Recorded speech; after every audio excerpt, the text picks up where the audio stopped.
اسلوب القرآن، قرآن کا انداز بیان، طریقہ ادا، اسلوب، متعینہ طور پر قرآن اسلوب کو بیان کرنا یہ آسان نہیں، لوگوں نے کوششیں کی ہیں، تو اپنے اپنے ذوق کے اعتبار سے تعریفات کی، اس لیے اگرچہ قرآن ہے انسانی زبان میں لیکن یہ الہی کلام ہے، تو ظاہر سی بات ہے یہ خدا کلام زبان و بیان کی جو اعلیٰ سالہ ترین خوبیاں ہو سکتی ہیں اس سے بالا تر ہی ہوگا، اور یہی وجہ کہ عرب جن کو اپنی فصاحت لسانی و بلاغت پر ناز تھا، فخر کرتے تھے، اپنے کو عرب اور دوسروں کو عجم گونگا کہتے تھے، اور پھر وہ مخالفین تو جناب رسول اللہ صلی اللہ علیہ وسلم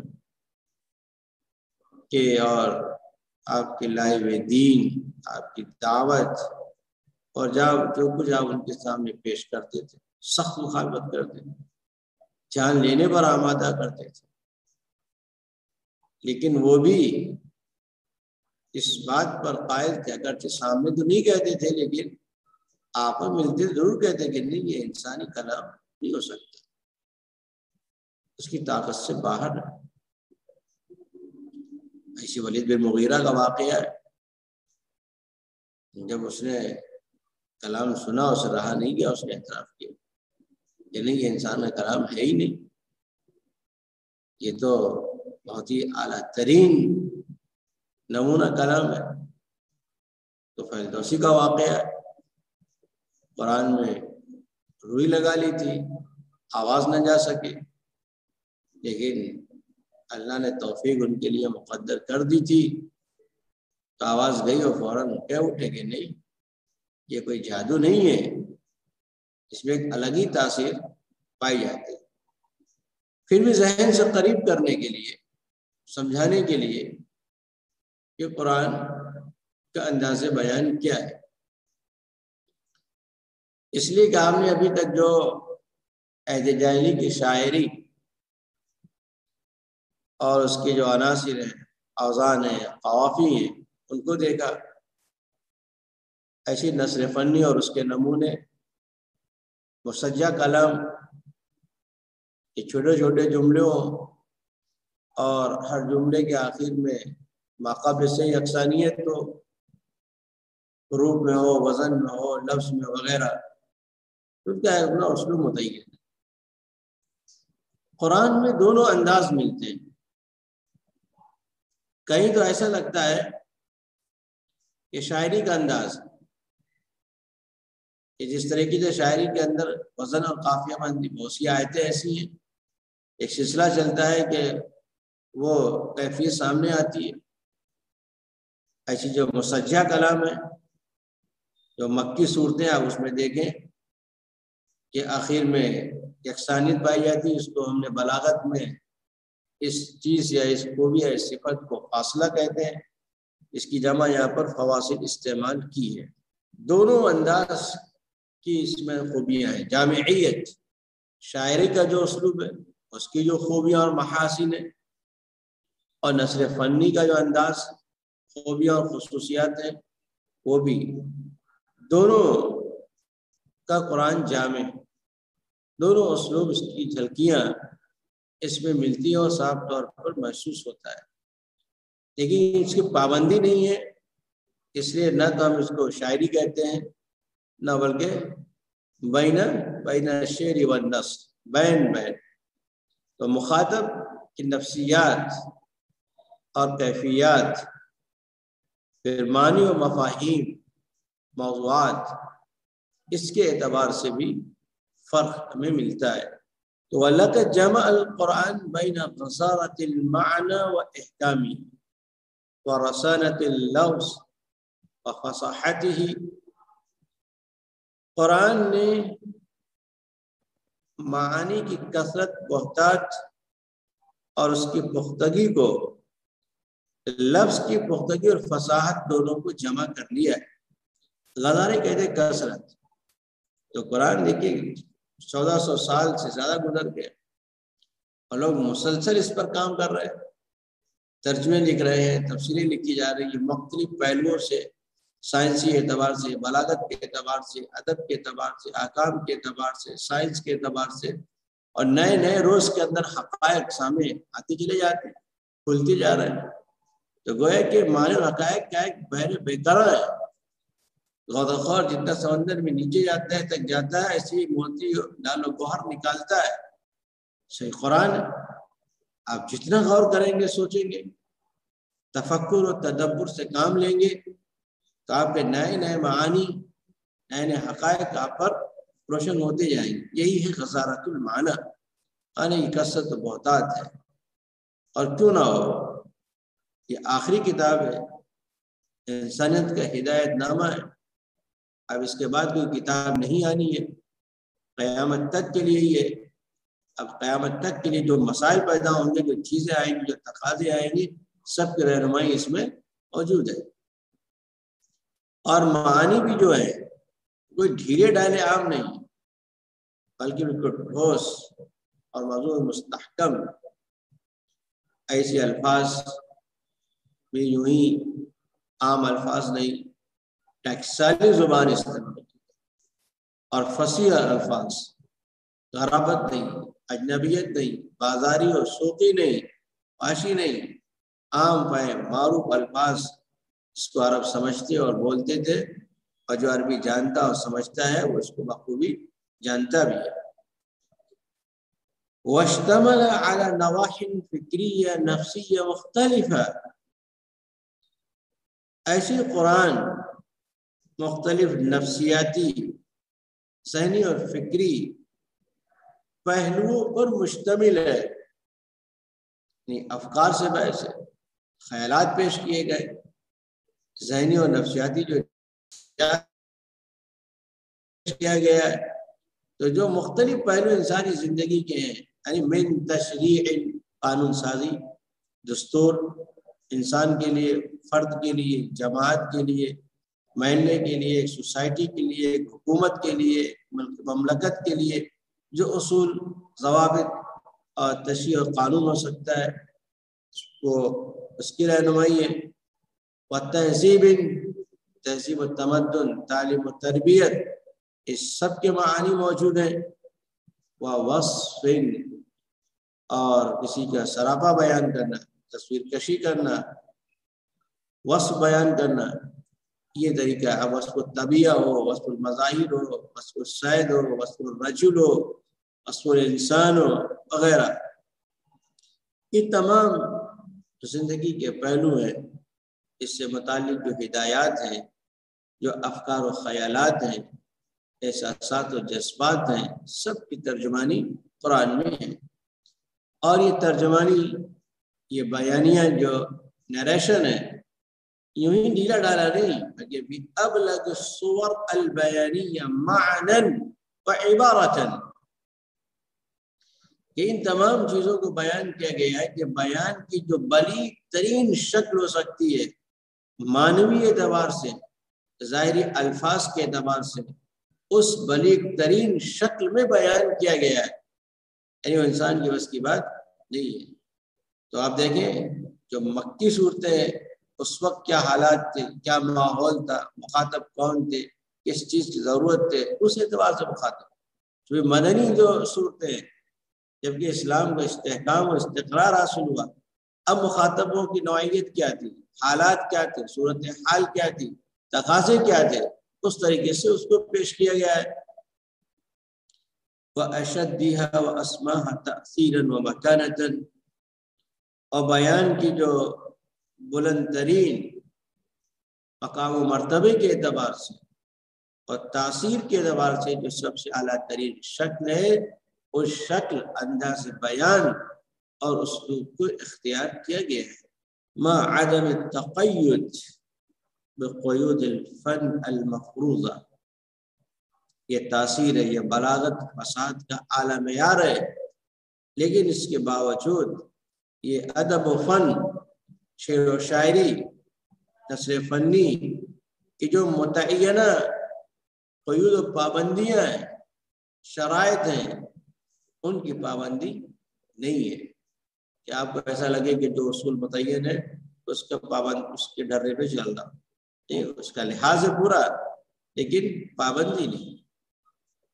اور طرق ادبیہ مرسومہ یا متعینہ مقررہ، یا وہ ادبی طریقے لائنیں جو کھینچ دی گئی متعین کر دیے گئے ہیں، ان کی بھی ہر جگہ پابندی نہیں، کیونکہ مخاطب کا لحاظ، معنی مفاہیم کا لحاظ، بل صار علی التجدید والابتکار، بلکہ قرآن کا جو نہج ہے، اسلوب ہے، انداز ہے، یہ چلتا ہے تجدید پر، ابتکار پر، یعنی نیا پن، نیا معنی، نیا انداز رکھتا ہے، جدت ہے، ندرت ہے، اور تنوع و تنوع پایا جاتا ہے کہ دعوت کا مضمون تو کیسے بیان کیا ہے، انذار ہے تو کیسے بیان کیا ہے، ترغیب ہے تو کیسے بیان کیا ہے، جنت کا تذکرہ ہے تو اس کا کیا انداز ہے، جہنم کا تذکرہ ہے تو اس کا کیا انداز ہے، سابقہ قوم و انبیاء کا تذکرہ ہے تو اس کو کیسے بیان کیا گیا، احکامات دیے گئے تو اس کا کیا انداز ہے۔ والاعجاز، اور اعجاز یعنی ایسا انداز، ایسا اسلوب، ایسا شکل اختیار کی گئی ہے کہ دوسرے کے بس کی بات نہیں ہے، معجزانہ انداز ہے۔ یہی اعجاز قرآنی کہ قرآن نے چیلنج کیا تھا، ولو آیا، صورت نہیں لا سکتے، کئی آیتیں پیش نہیں کر سکتے، ایک ہی آیت پیش کرو، اگر تمہیں شبہ ہے کہ یہ انسانی کلام ہے، جناب رسول اللہ صلی اللہ علیہ وسلم نے کسی سے سیکھ لیا ہو، اگر انسانی ہوگا تو آپ بھی کر سکتے ہیں، لیکن کسی نے آج تک اس چیلنج کو قبول نہیں کیا۔ تو قرآن کا جو اسلوب ہے وہ اس کے اندر ندرت، شدت، تنوع اور اعجاز بیانی پایا جاتا ہے، ایک کوئی متعین ڈھپ انداز نہیں، حقائق، معنی، اسرار، مخاطب کے اعتبار سے اس میں تنوع و شدت ہوتی ہے۔ طریقۃ بین طریقتین، یعنی قرآن کا جو انداز ہے، طریقہ بیان، دونوں طریقوں کا جامع ہے، بعض شاعری کی خصوصیات اور کہیں نثر فنی کی خوبیاں اور محاسن کا اختیار۔ لیست طریقۃ طریقۃ الشعر الذی یتبع خطۃ نظم مألوف، قرآن کا انداز، کیونکہ زمین لوٹے گی قرآن کی طرف، قرآن کا انداز بیان اس شاعری کا انداز نہیں ہے جو شاعری مشہور و معروف نظم کے طریقے کی اتباع کرتی ہے، شاعری اتباع کرتا ہے، یعنی شاعری کے لیے ضروری ہے اوزان اور قافیہ، تو جو بھی شاعر شاعری کرتا ہے اس متعینہ ہی طریقے کو اختیار کرتا ہے، یعنی وزن، ردیف، قافیہ، معلوف ہے معروف۔ وَلَيْسَتْ مِنَ النَّثْرِ الْمُطْلَقِ الْخَالِي، ایسی قرآن کا انداز اس نثر کا بھی انداز نہیں ہے جو نثر کیا ہے، بیان کے حسن و جمال تعبیر کی دلکشی سے خالی ہو، اور محسنات اللفظ اور محسنات لفظیہ سے خالی ہوتی، والایقاء ایضاً اور تاثیر سے خالی ہوتی، تو ایسا بھی نہیں ہے۔ ایسا آپ نے بعض علمی نمونے پڑھے تھے نثر کے، اس کو سادہ و بسیط نثر کہتے ہیں، تو ایسا بھی نہیں ہے۔ نثر کا انداز ہے، بیان کی جو دلکشی اور رعنائی اور لطافت ہو سکتی ہے وہ اعلیٰ معیار کی موجود ہے، اور جو بلاغت کی چیزیں، محسنات لفظیہ کا استعمال، محسنات معنویہ کا استعمال، اس کا لحاظ بھی ملتا ہے۔ بل انہا طریقۃ بینہما، بلکہ قرآن کا انداز ان دونوں طریقوں کے بین ہے، یعنی ان دونوں طریقوں کا جامع ہے۔ شاعری کی خصوصیات بھی ملتی ہیں اور نثر فنی کی جو خوبیاں ہیں وہ بھی پائی جاتی ہیں۔ تتقید بقیود تشبه فی بعض خصائصها قیود الشعر الجمیلہ. چنانچہ قرآن کا جو انداز ہے ایسی پابندی بھی کرتا ہے. قیود کہتے ہیں پابندیوں کا اصول ضوابط یا خصوصیات، ایسی باتوں کی پابندی کرتا ہے کہ تشبہ فی بعض خصائصها، کہ وہ انداز اور اسلوب اپنی بعض خصوصیات میں شاعری کی جو دلکش حسین و جمیل خصوصیات ہیں ان سے مشابہت نظر آتی ہے. جیسے سورہ قاف وغیرہ، سورہ آخر کے سورہ رحمان ہے. وتتحرر فی اخرى بحیث تشبہ النثر الفنی الجمیل، اور کہیں اس کا انداز دوسری جگہوں پر، دوسرے موقعوں پر اس طور پر آزاد نظر آتا ہے اور وہ نثر دلکش حسین و جمیل نثر فنی کے مشابہ نظر آتا ہے. مکی جتنی صورتیں ہیں سب میں یہ چیز ملتی ہے. وَلَكِنَّهَا تَفُوقُ طَرِيقَتَيْ الشِّعْرِ وَالنَّثْرِ كِلْتَيْهِمَا عَلَى كُلِّ حَالٍ. اب یہاں ایک اشکال کا جواب ہے کہ اگرچہ دونوں اسلوب، شاعری کا انداز و اسلوب اور نثر کا انداز اور اسلوب، یہ دونوں کی اس کے اندر خوبیاں پائی جاتی ہیں، لیکن دونوں سے فائق اور ممتاز ہے. آپ نہیں کہہ سکتے کہ یہ شاعر نے ایسا کہا ہوگا. وَتَحْمِلُ تَأْثِيرًا أَعْظَمَ، اور قرآن کا انداز ایسی عظیم ترین تاثیر و قوت کا حامل ہے. اعظم من تاثیرہما، کہ شاعری اور نثر دونوں کی تاثیر سے بڑھ کر ہے. وَفَائِدَةً أَوْسَعَ مِنْ فَائِدَتِهِمَا، اور قرآن کے اندر جو فوائد ہیں زبان و بیان کے، معنی اور حقائق کے، یہ نثر اور شعر دونوں کے فائدے سے بڑھ کر اور وسیع تر فائدہ ہے.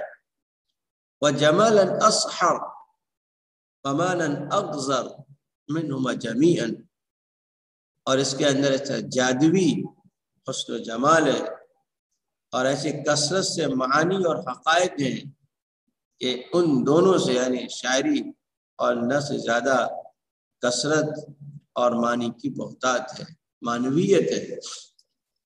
تو ظاہراً تو چونکہ انسان مخاطب ہے، انسان کو سمجھانا ہے، تو انسانی کلام کی جو خوبیاں، جو خصوصیات ہوتی ہیں ان کا لحاظ کیا گیا ہے.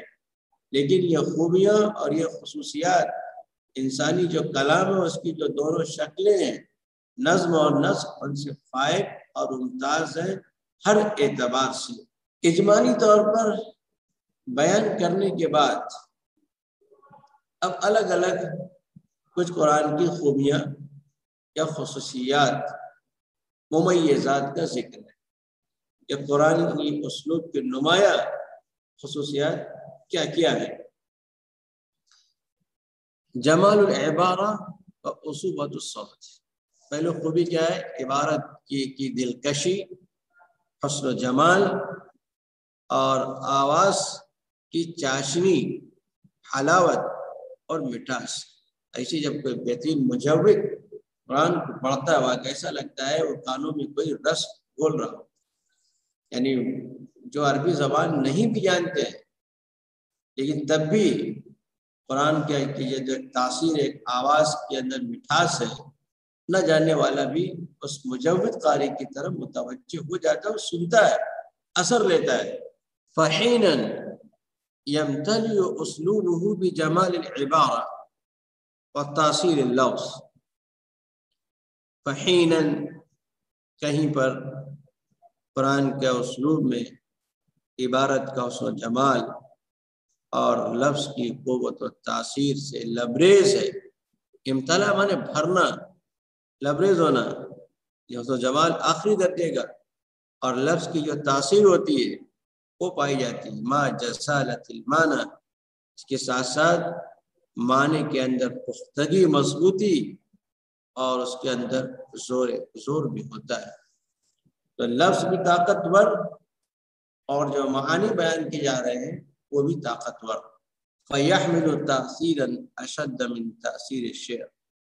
چند جیسی وجہ سے قرآن کا اسلوب کے اندر تو تاثیر پائی جاتی ہے اور شاعری کی تاثیر سے زیادہ تیز اور طاقتور ہوتی ہے. اشد اے اقوا وعذوبۃ اشد من عصوبتہ. اور قرآن کے اسلوب میں جو مٹھاس، حلاوت اور چاشنی ہے وہ شاعری کی حلاوت اور مٹھاس و لطافت سے عظیم تر ہے، اس سے زیادہ ہے. وَتَحْمِلُ أَوَاخِرُ آيَاتِ وَتَحَرُّرِهَا من قیود النظم المقرر جرسن شعریًا. جرس تو کہتے ہیں گھنٹی کی آواز کو، مراد وہی صوت، نغمگی، موسیقیت.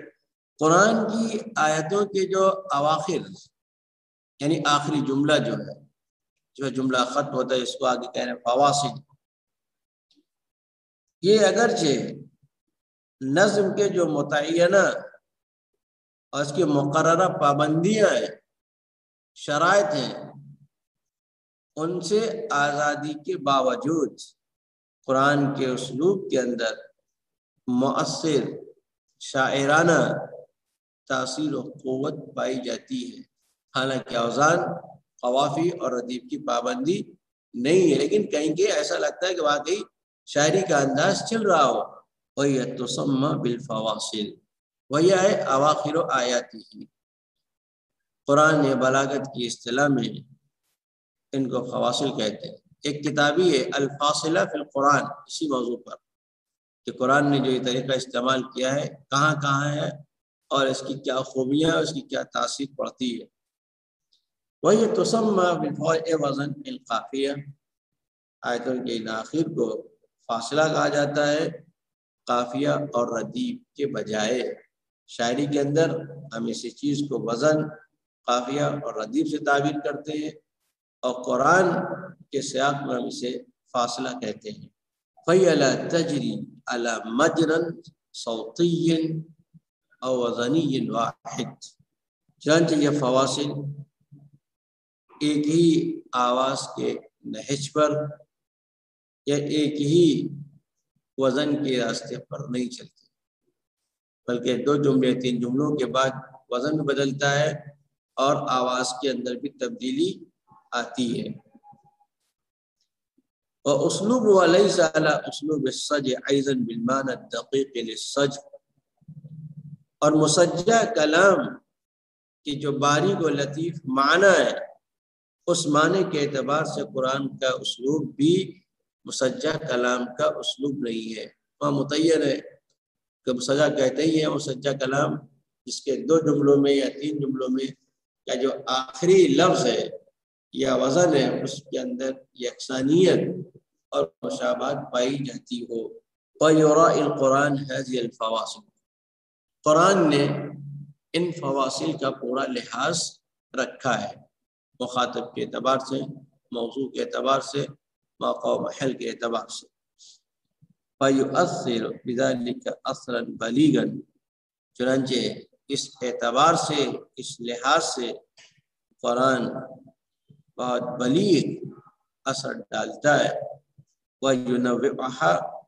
اور قرآن ایک ہی طرح کے فواصل کا استعمال نہیں کرتا، بلکہ اس کے اندر جدت، نیاپن اور تنوع ہے، بدلتے رہتے ہیں تاکہ قاری کو ندرت محسوس بھی ہو اور اکتاہٹ بھی ہو، یہ بھی نہ لگے کہ ایک ہی ڈھرنے پہ کلام چل رہا ہے. فَلَا يَلْتَزِمُ دَائِمًا بِالتَّصَابِعِ الْفِطْرَةِ. چنانچہ قرآن کے اسلوب میں دائمی طور پر یہ ہمیشہ یہ ہر جگہ دونوں جملوں کے درمیان مساوات کی پابندی نہیں کیے کہ ہر جگہ دونوں جملے برابر ہو جائیں. چھوٹا بھی ہوتا ہے، بڑا بھی ہوتا ہے، کبھی لفظ میں یکسانیت ہوتی ہے، کبھی آواز میں یکسانیت ہوتی ہے، کبھی وزن میں یکسانیت ہوتی ہے، بدلتا رہتا ہے. بل قد یکون احداہما قصیرۃ. بلکہ کبھی ایسا ہوتا ہے کہ ایک جملہ چھوٹا ہوتا ہے اواخرها طویلہ، اور اس کا جو فاصلہ نہیں آخری جملہ ہے وہ طویل ہوتا ہے. وأحيانا لا تتحدث الحروف الختامية، کبھی ایسا بھی ہے کہ جملے کا اختتام جن حروف پہ ہو رہا ہے ان میں بھی یکسانیت نہیں ہوتی، بلکہ پہلے جو جملہ ہے اس کی جو آخری لفظ ہے اس کے حرف الگ ہے، دوسرا جملہ آ رہا ہے جو اس کا جو آخری لفظ ہے اس کے حرف الگ ہے، لیکن بولنے میں یا نطق میں یا جو آواز نکلتی ہے اس میں یکسانیت پائی جاتی ہے۔ وَلَكِنَّهَا لَتَخْلُو مِنَ التَّنَاغُمِ الْجَمِيلِ، تناغم کہتے ہیں نغمگی، ہم آہنگی، انسجام۔ اس فرق کے باوجود قرآن کے جو فواصل ہیں دلکش اور حسین نغمگی اور موسیقی سے خالی نہیں ہے۔ باقی جب بھی اگر آپ خود اندازہ لگانا چاہتے ہیں، سورہ مریم ہے، سورہ رحمان ہے، سورہ یہ واقعہ ہے، سورہ قاف ہے، آپ پڑھیں اس کو کہ پورا جو چیزیں جہاں بیان کی ہیں فواصل کے اعتبار سے، صوت کے اعتبار سے، بولنے کے اعتبار سے، اس کا احساس بخوبی ہوتا ہے۔ موافقتہ للنفسیہ، تو قرآن کی پہلی خوبی کیا ہوئی کہ عبارت کی دلکشی اور رعنائی اور آواز کی حلاوت و چاشنی۔ تیسری خوبی یہاں پر ہے موافقت للنفسی، کہ قرآن مخاطب کی ذہنیت، صورتحال سے مطابقت رکھتا ہے، وتنوع عباراتی، اور قرآن کے جملے عبارتیں ہیں اس کے اندر تنوع پایا جاتا ہے، حسب المقتضى، اقتضاء حال کے مطابق کہ کیا موضوع بیان کر رہے ہیں۔ تشریع، قانون یا احکامات کی آیتیں تو وہاں تفصیل ہے، یا ترغیب و تنزیل ہے وہاں پر انداز دوسرا ہے۔